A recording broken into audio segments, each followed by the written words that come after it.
Historically, one of the biggest concerns in the summer months in western Washington have been those cold water temperatures and the unfortunate drownings that come from them. Just this past weekend, there was several tragic incidents, but now King County officials are saying there is a new concern on the horizon.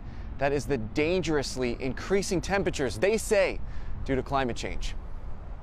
Monday, temperatures hit the 90s in Seattle, and for many, the best way to cool down is to hit the water. But she's having a good time, though. Beverly watched her granddaughter swim at Lake Union Park. She tells me while it's a fun afternoon, she is keeping a close eye on her. The water is scary. I mean, it looks good and cool and calm, but in a minute, something could happen. Unfortunately, that was the case this past weekend. Officials believe 4 people drowned over the last few days across the region, reporting that 2 of the victims were kids, a 13-year-old in Lake Stevens and a 4-year-old in Silver Lake in Everett. JBLM reports a soldier also drowned, and teams still have not found the body of a 20-year-old at Green River Gorge, who is now presumed dead. Officials say cold water temperatures are just one of the dangers summer months will present. Not only do we expect more heat waves from here on out, but the heat waves we do see will be longer and more intense.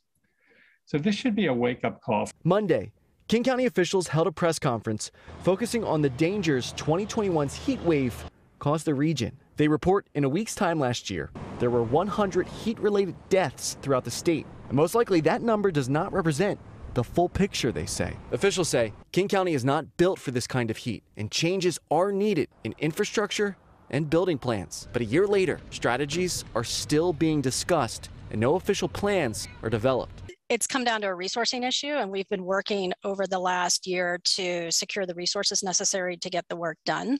County officials say they applied for a $120,000 FEMA grant. They say if they get those dollars, it will go toward creating cooler options for the community in the future.